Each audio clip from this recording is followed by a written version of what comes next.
Welcome back to the Foxerie. This is Trix.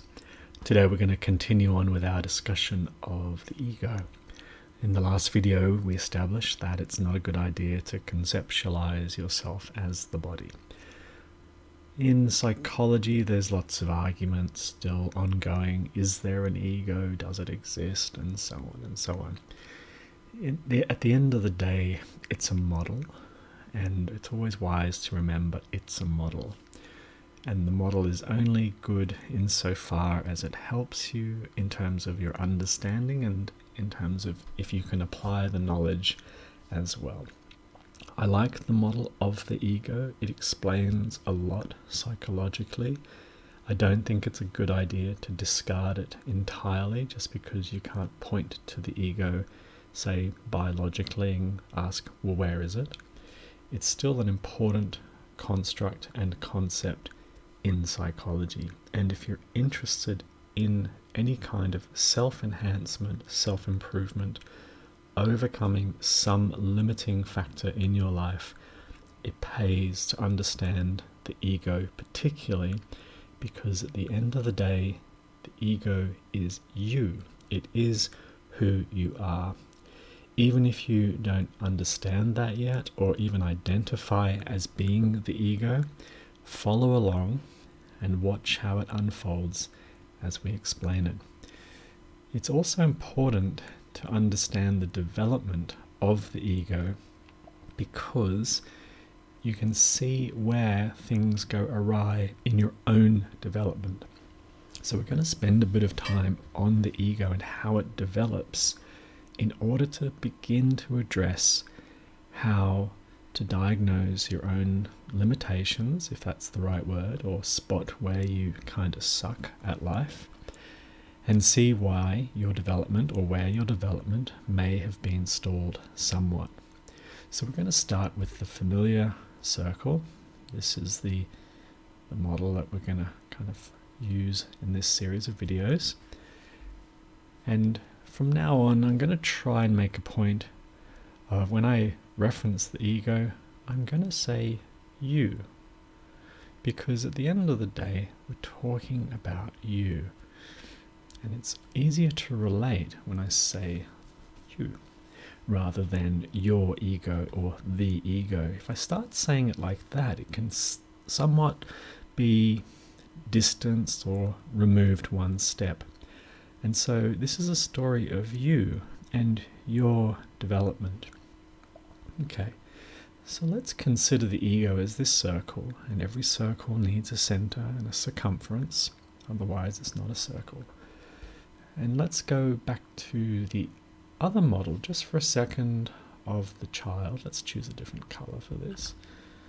I'm going to draw a little child in here. There's the infant. Should draw a pacifier, maybe not. A couple of strands of hair.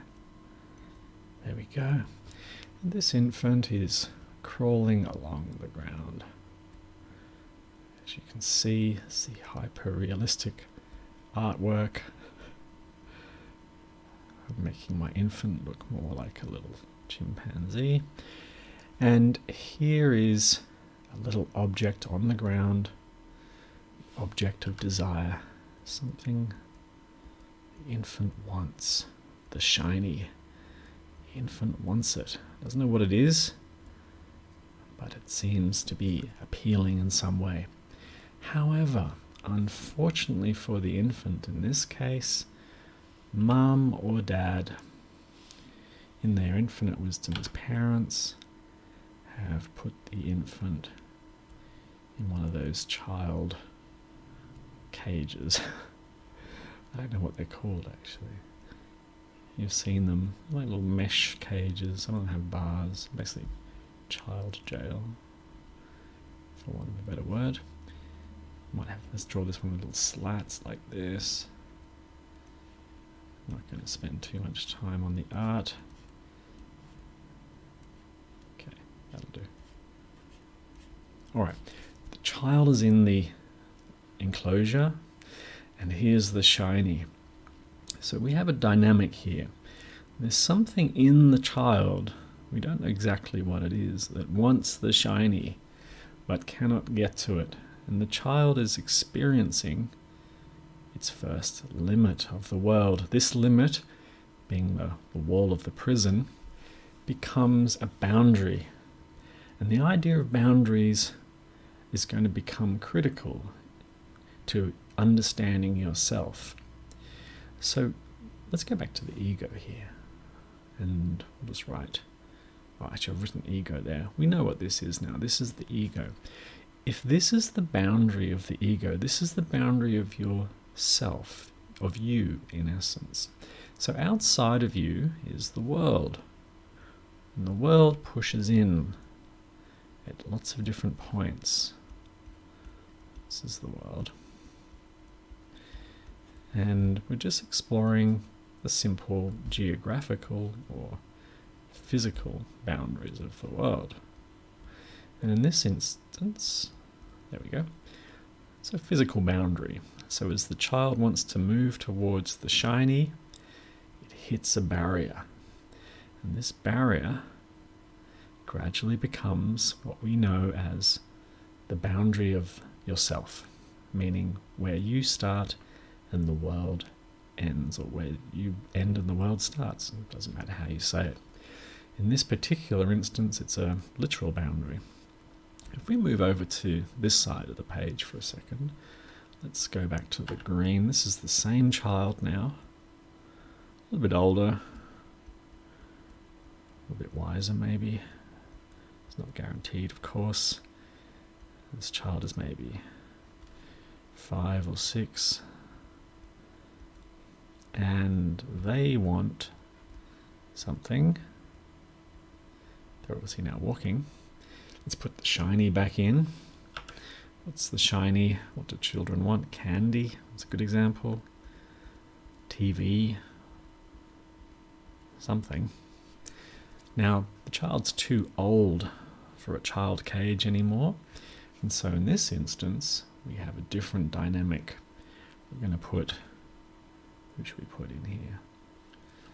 This is parent. Here's mum or dad or parent figure. And they are saying no. How do they say that? Put up their hand on hip. No. Just a verbal no, you're not allowed to have the shiny. So here on this side we have the physical boundary, it's the cage, and here we have the conceptual boundary, or the rule boundary. And this too also becomes part of the world, a place where you can't go, or an edge, you could say, to your experience. And so in essence, over time, all these little physical boundaries, conceptual boundaries, rules, laws, etc., they all start to push in towards a kind of a center. And the center isn't really a real center, but what happens is it starts to give the feeling of a center. If you take your hand, push it against the wall, any surface in fact, a wall's easier, it feels like, as you push, it feels like there's a center in you that's pushing outwards. Or if you want to be a bit more imaginative, it feels like the world is pushing back towards you. So all these experiences, whether it's physical or conceptual, are continually pushing back towards this center here. And this center doesn't really exist, but if a lot of forces push inwards, it feels like it does exist. And this starts to create the sense of self, the sense of you having a central point somewhere within you, which also starts to create the boundary, meaning where you end and the world begins. Okay? And this represents the start of the ego development, or the start of the development of you.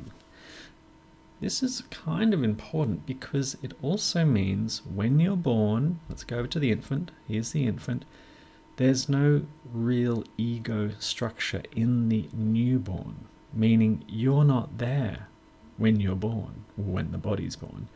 Rather, you develop over time. You are created.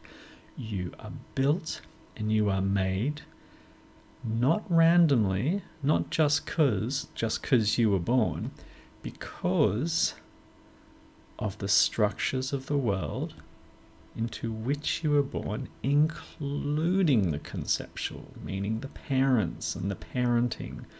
And we're going to see how this is critical for your development.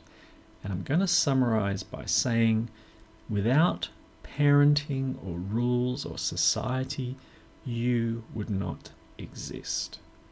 All right, that's enough for this mini seminar. I hope this one made sense. We're going to build on it.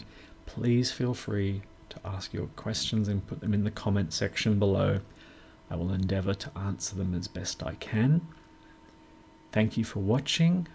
Please like and subscribe and follow along. Bye for now.